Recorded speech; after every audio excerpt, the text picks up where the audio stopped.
우리 좌우에 계신 분들에게 오늘 더더욱 은혜로 예배합시다 이렇게 한번 인사하셨으면 좋겠어요.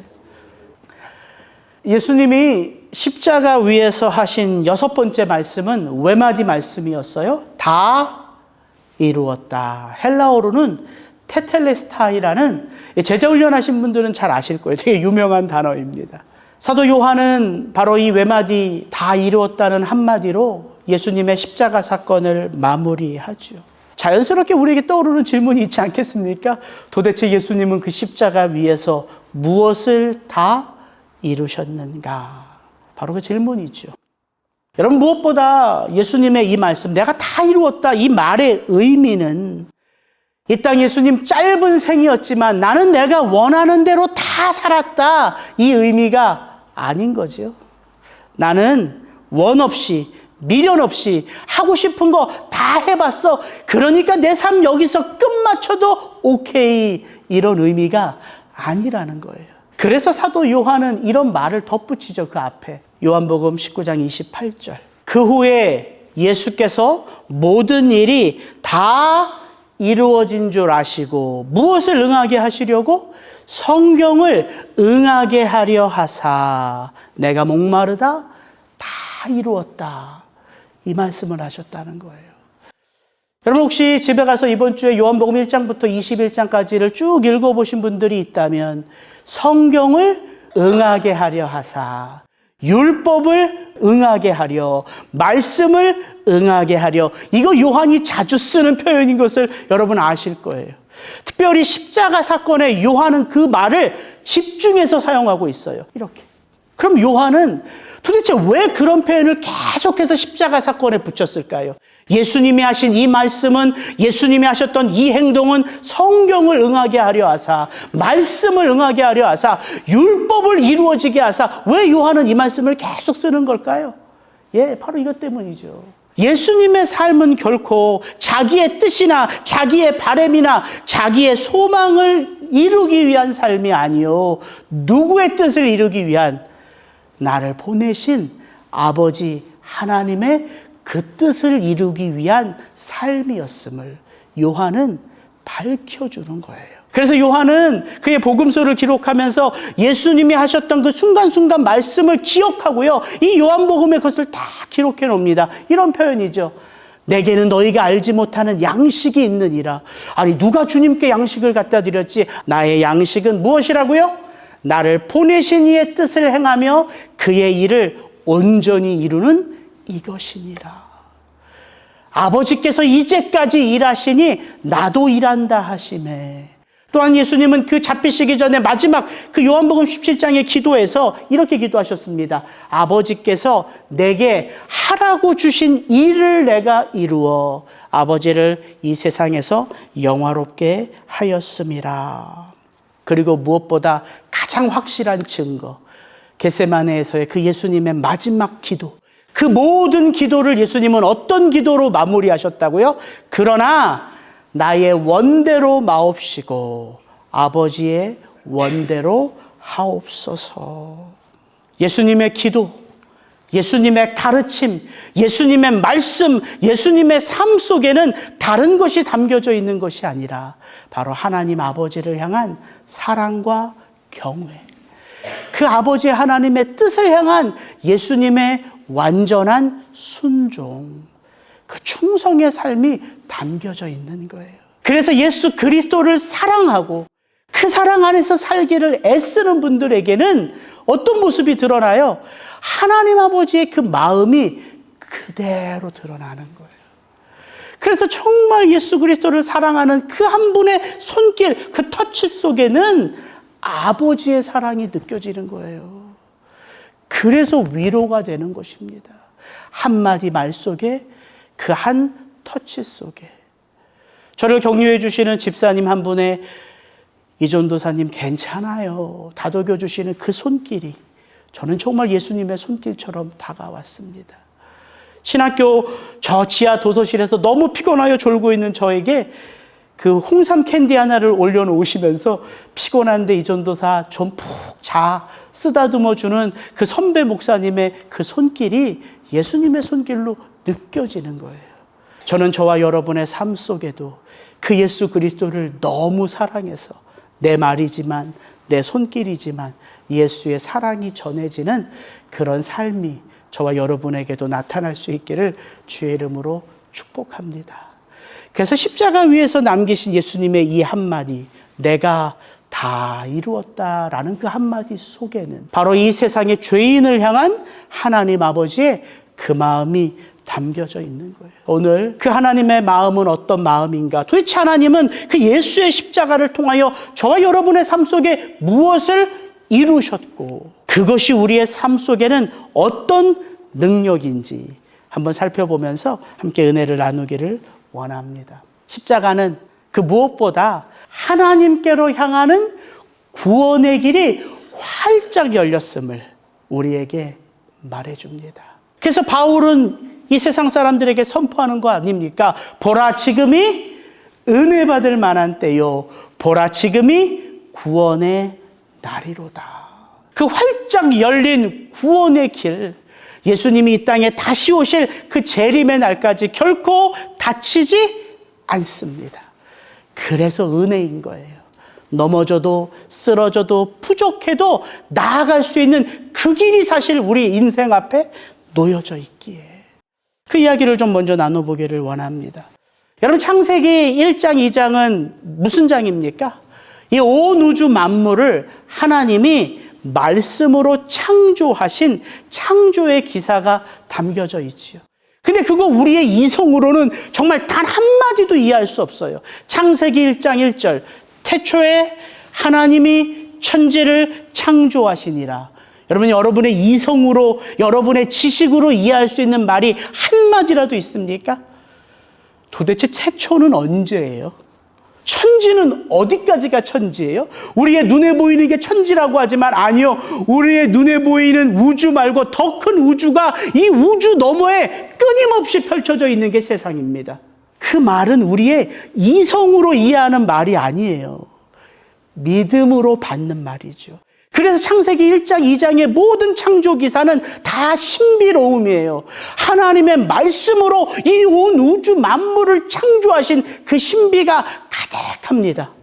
그런데 그 광활한 온 우주 만물을 창조하신 하나님의 그 신비로움 속에서 우리의 눈에 반복해서 보여지는 하나님의 모습이 있다는 거예요. 그 모습이 뭡니까? 하나님이 말씀으로 온 우주 만물을 창조하시고 그 마음을 드러내세요. 그러니까 모세가 기록한 거 아닙니까? 하나님이 창조하신 온 우주 만물을 보시기에 좋았더라. 6번에 걸쳐 나오지요. 보시기에 좋았더라. 보시기에 좋았더라. 그 마지막 하나님의 형상을 닮은 인간을 창조하고 나서는 보시기에 심히 좋았더라. 정말 이 세상을 당신의 손의 터치로, 말씀의 터치로 창조하신 이 세상을 바라보시며 흐뭇하게 여기시는 그 아버지 하나님의 마음을 우리는 창세기 1장, 2장을 통해서 느끼게 되지요. 그런데 그 창세기 기사, 창조의 기사가 3장에서 어떻게 마무리되는지 아세요? 이게 3장의 마지막 절입니다. 창세기 3장 24절 같이 한번 읽습니다. 이같이 하나님이 죄로 인하여 그 사람을 쫓아내시고 에덴 동산 동쪽에 그룹들과 두루 도는 불칼을 두어 생명나무의 길을 지키게 하시니라. 그 멋진 창조의 기사는 어떻게 막을 내려요? 인간의 역사는 곧 무엇의 역사예요? 죄의 역사예요. 인간의 역사가 시작됨과 같이 무엇의 역사도 함께 시작해요?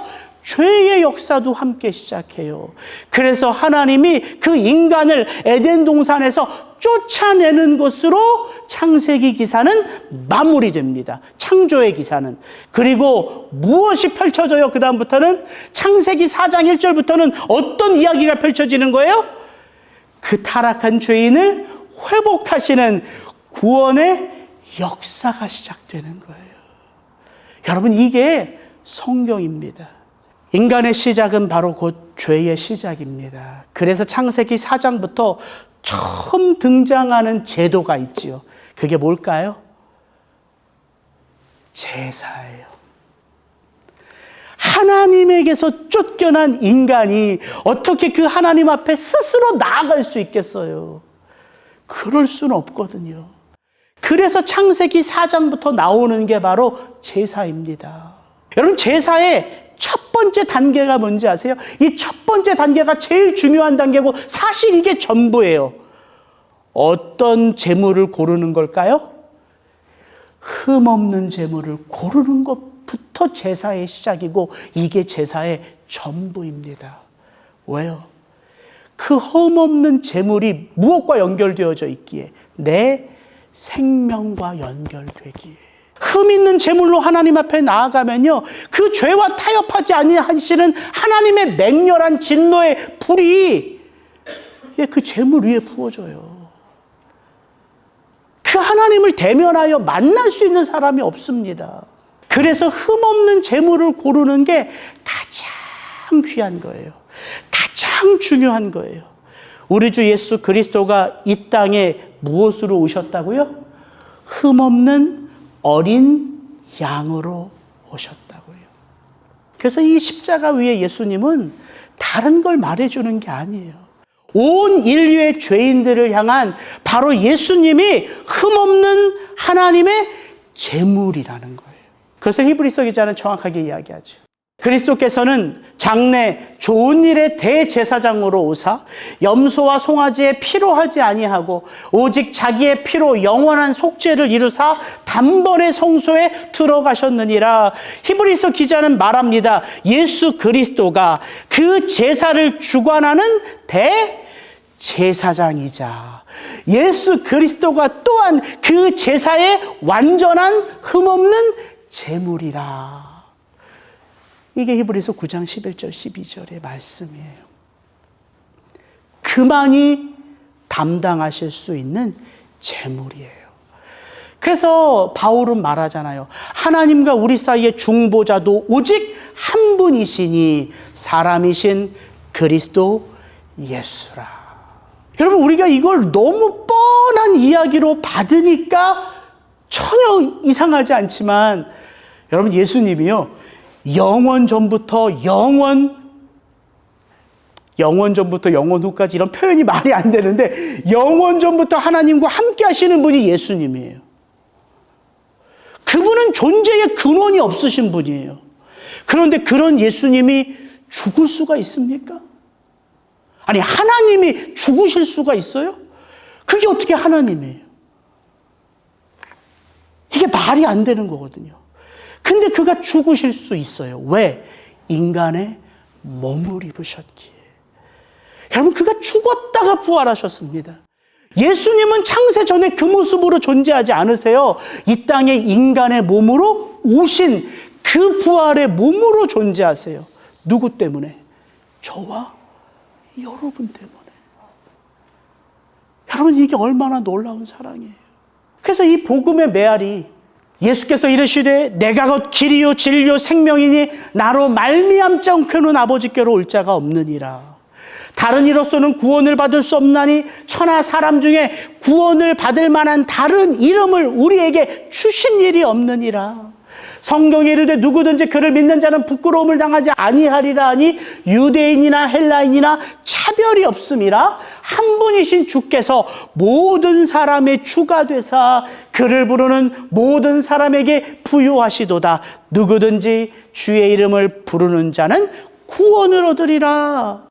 여러분, 이 성경의 메시지, 이 복음의 메시지 속에 녹아져 있는 게 바로 예수 보혈의 피라는 거예요. 그래서 히브리서 기자는 말합니다. 그러므로 주께서 세상에 임하실 때에 이르시되 하나님이 무엇과 무엇을 원하지 않으신다. 제사와 예물을 원하지 아니하시고 오직 나를 위하여 한 몸을 예비하셨으니. 그 몸이 누구의 몸이에요? 그리스도 예수의 몸이에요. 여러분, 율법으로 드리는 그 송아지와 염소, 그 양의 피로는요, 우리의 죄를 실제 깨끗하게 하지 않아요. 그건 상징이고 그림자거든요. 무엇을 드러내는? 어느 날 때가 참에 누가 오신다고요? 하나님이신 그리스도 예수. 그가 너희에게 무엇을 보여주는지를 드러낸다고요. 그 제사가. 왜? 그 제사의 실체가 예수 그리스도이시기에. 그래서 그 예수 보혈의 피로 구원을 받은 우리는 더 이상 제물로 예배드리는 게 아니에요. 무엇으로 예배드려요? 우리 역시 예수님과 똑같이 무엇으로? 몸으로, 우리의 삶으로 그렇게 예배를 드리는 거예요. 그게 우리가 지난주에 나눴던 이 말씀 아닙니까? 그러므로 형제들아, 너희 몸을 하나님이 기뻐하시는 거룩한 산제물로 드리라. 이는 너희가 드릴 영적 예배니라.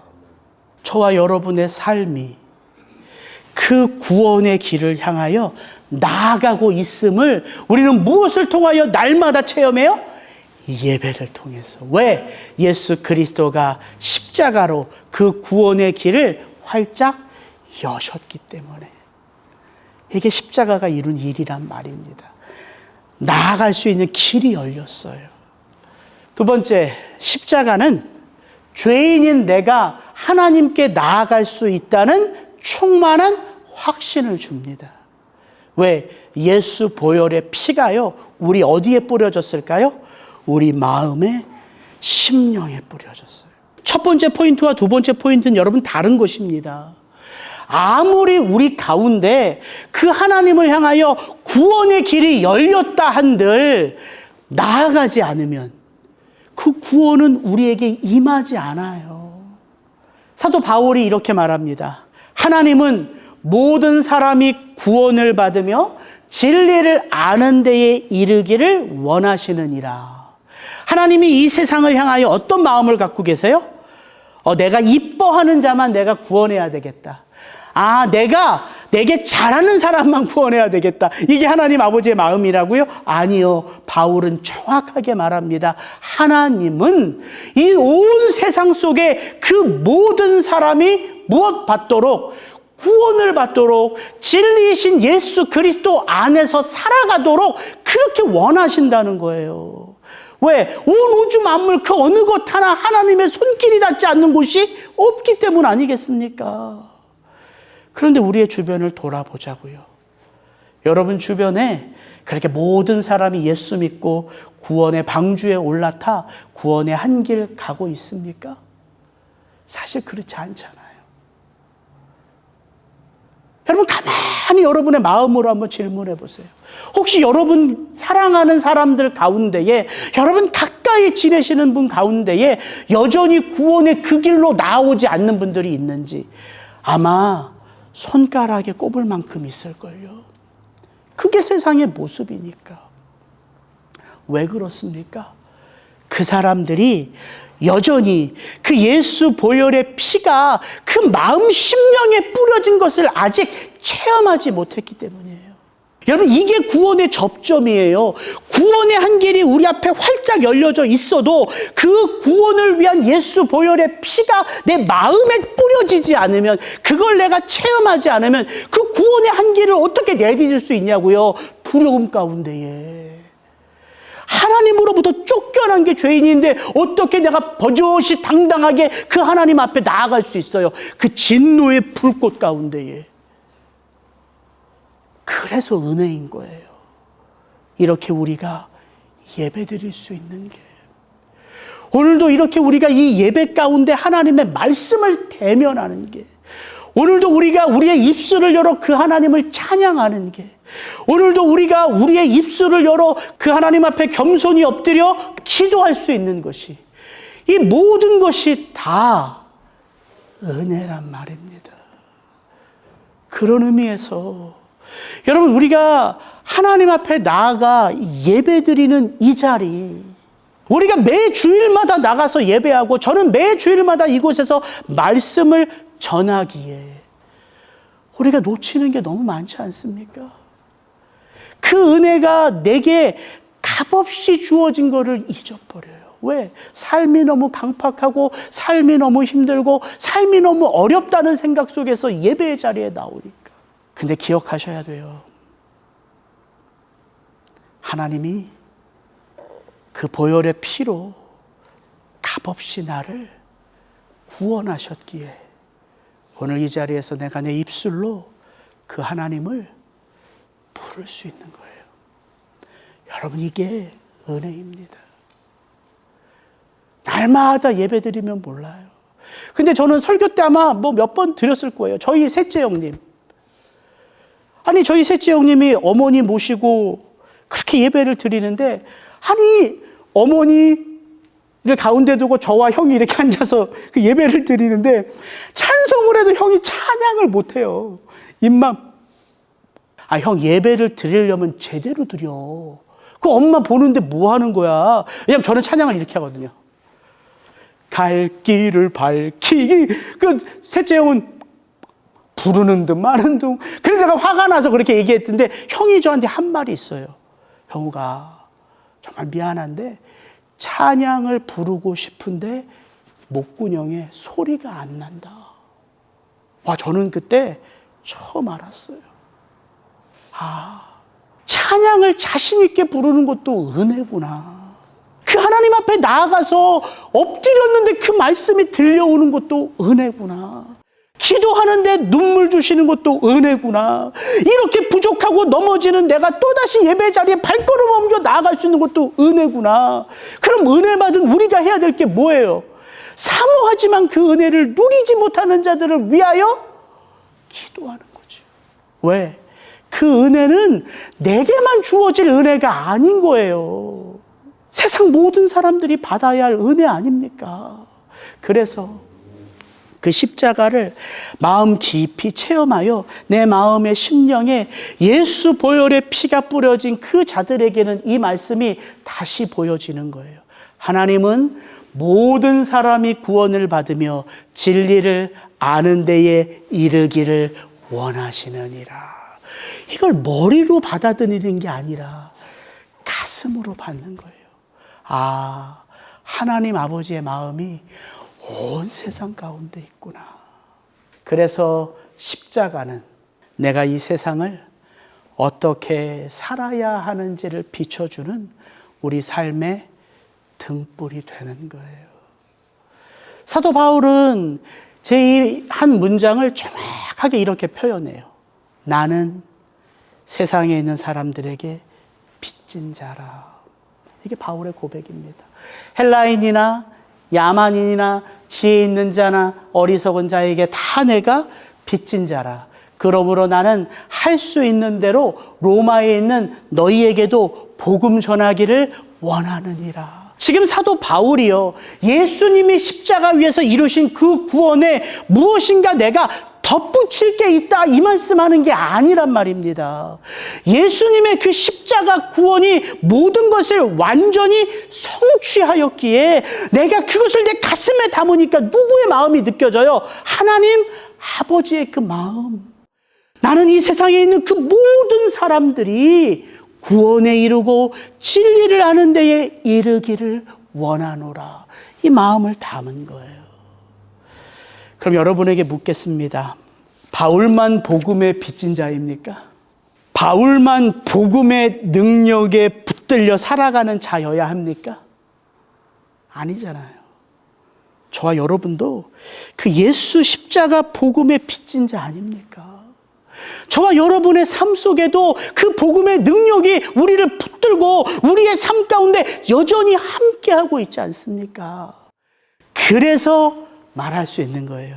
십자가는 이 세상을 내가 어떤 마음으로 어떻게 살아야 하는지를 밝히 보여주는 등불과도 같다. 지난주 수요 예배가 야고보서 강해의 마지막 시간이었습니다. 수요 예배가 다시 시작하고 나서 제가 선택한 서신서가 야고보서였고요.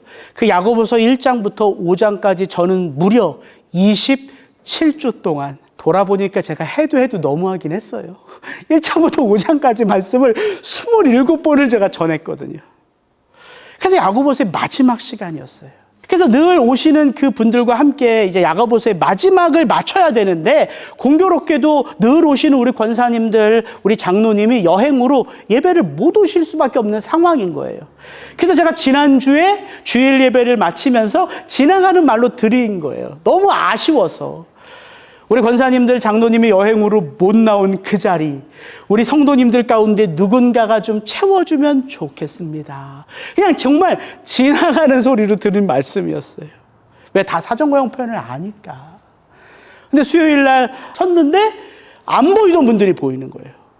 그래서 제가 정말 그 수요 예배 기도를 시작하면서 이렇게 기도했어요. 하나님, 오늘 이 예배 가운데 천사 같은 분을 보내주셨군요. 오늘 말씀을 준비하는데 복음의 빚진 자로 살아가는 게 무엇인가 어렴풋이 제 안에 들더라고요. 누군가의 빈자리를 채우는 삶. 여러분, 그것이 복음의 빚진 자의 삶이에요. 혹시 수요예배 못 오신 분들 제가 폄하하기 위해서 드리는 말씀 아니에요. 그게 우리의 삶이라고요. 누군가의 빈자리를 내가 채울 수 있는 그런 교회로 함께하는 자로 우리가 부름을 받은 거예요. 그렇게 야고보서 5장의 마지막 그 2절이 이런 겉면으로 끝이 납니다. 내 형제들아, 너희 중에 미혹되어 진리를 떠난 자를 너희 중에 누가 돌아서게 하면 너희가 알 것은 죄인을 미혹된 길에서 돌아서게 하는 자가 그의 영혼을 사망에서 구원할 것이며 허다한 죄를 덮을 것임이라. 제 야고보서의 말씀과 오늘 제가 이 말씀을 준비하는데 이게 너무 연결되어지는 거예요.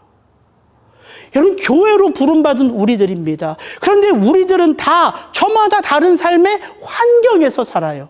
우리 가운데 어떤 분들은 지금 말할 수 없는 고난의 한복판을 지나갑니다. 근데 우리 가운데 어떤 분은 지금 말할 수 없는 기쁨의 자리를 지나가기도 해요. 우리 가운데 누구는 갑자기 병을 얻어서 병원에 가서 그 병을 치료하기에 너무 바빠요. 근데 우리 가운데 누구는 오랫동안 앓던 그 병에서 노임을 받아 기쁨으로 충만합니다.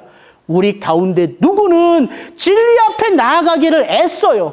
그런데 우리 가운데 누구는 점점 더 그 진리에서 미혹되어 멀어지는 삶을 살 수 있다는 거예요.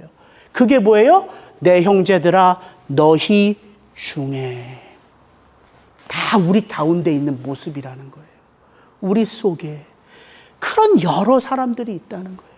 믿음이 없어서 미혹을 받아 진리에서 떠나는 자가 아니라 영어 성경을 보면 이거 anyone입니다. 우리 가운데 그 누구라도 미혹되어 진리에서 떠날 수 있다는 거예요. 여러분, 고난이 사람 가려가면서 찾아옵니까?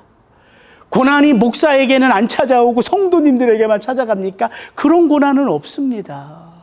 그런데 이 말씀이 도전하는 또 하나의 하나님의 은혜가 있어요. 너희 중에 누구라도 미혹되어 진리에서 떠날 수 있지만 또한 너희 중에 누구라도 그 진리에서 떠난 자를 십자가 복음의 은혜로 돌이키게 할 수 있다. 사도 야고보는 그렇게 야고보서를 마무리합니다. 그러면서 그 둘 다 anyone이에요. 스페셜한 사람이 아니에요. 왜? 구원 받는 것도 오직 은혜요. 구원의 길을 따라가는 것도 오직 은혜요. 내가 구원의 도구로 쓰임 받는 것도 오직 은혜이기 때문이에요. 특별한 자가 아닙니다. 오직 은혜가 필요한 자예요. 그런데 그렇게 한 영혼을 그 죄의 길에서 돌이켜 십자가 복음 아래 데리고 오는 그 영혼이 하는 그 일을 야고보는 이렇게 결론 짓습니다. 너희가 알 것은 죄인을 미혹된 길에서 돌아서게 하는 자가 그의 영혼을 사망에서 구원할 것이며 허다한 죄를 덮을 것임이라. 여러분, 이게 사람의 역사예요. 우리가 어떻게 그의 영혼을 사망에서 구원해요? 우리가 도대체 무엇하고 그의 죄를 은혜 가운데 덮여줘요? 이건 사람이 하는 일이 아닙니다. 하나님의 역사예요. 그런데 사도 야고보는 그 하나님의 역사가 누구를 통하여 너희 가운데 있는 그 누구를 통해서 드러난다. 이 말씀과 고린도후서의 말씀을 잘 비교해서 보십시오. 그런즉 누구든지 anyone이에요. 그리스도 안에 있으면 새로운 피조물이라. 그가 하나님이 그리스도로 말미암아 우리를 자기와 화목하게 하시고 또 우리에게 어떤 화목하게 하는 그리스도 예수의 직분을 주셨으니 그러므로 우리가 누구를 대신하여? 그리스도를 대신하여 사신이 되어 하나님이 우리를 통하여 너희를 권면하시는 것 같이 그리스도를 대신하여 간청하노니 너희는 하나님과 화목하라. 하나님이 죄를 알지도 못하신 이를 우리를 대신하여 죄로 삼으신 것은 우리로 하여금 그 안에서 무엇이 되게 하려 하심이라? 하나님의 의가 되게 하려 하심이라. 바울이 깨달은 복음과 사도 야고보가 전해주는 복음이 어찌 이렇게 똑같을까요? 아, 그렇구나. 이게 복음이기 때문에 그렇구나. 복음의 끝으로 가면 누구만 드러난다? 그리스도 예수만 드러난다. 그가 구원의 길을 여셨고 그가 우리 마음에 하나님의 참사랑을 한량없이 부어주어 너 죄 있어도 그 하나님을 향하여 나아갈 수 있어. 너 넘어져도 그 하나님을 향하여 다시 일어설 수 있어. 하나님은 너를 위하여 진노의 불꽃을 내리시는 분이 아니라 하나님은 결코 너를 포기하지 아니하시는 아버지야. 그래서 우리가 십자가를 보면 우리가 어떻게 살아야 하는지를 알 수 있는 거예요. 왜 내가 고난의 한복판에 있으면서 믿음을 붙들어야 하는지, 왜 내가 하고 싶은 말을 다 쏟아내면 안 되고 그 입술로 찬송의 입술, 기도의 입술이 되게 해야 하는지, 왜 내가 말로 사람을 사랑하는 게 죽은 믿음이요 삶으로 사랑해야 하는지, 왜 내가 고아와 과부를 돌아보는 것이 경건한 삶의 모습인지 알 수 있겠더라고요. 왜? 나의 구원은 나 하나의 구원으로 끝나는 게 아니기 때문입니다. 누군가에게 그리스도 예수의 손길로, 누군가에게 그리스도 예수의 마음으로 그렇게 우리가 살아갈 수 있기 때문이에요. 여러분, 이것이 십자가 위에서 이루신 우리 주 예수 그리스도의 사랑입니다. 그 사랑은 완전합니다. 그 사랑은 실수가 없으십니다. 그 사랑 안에 거하면 우리가 회복됩니다. 이게 구원의 역사인 거예요. 같이 기도하시겠습니다.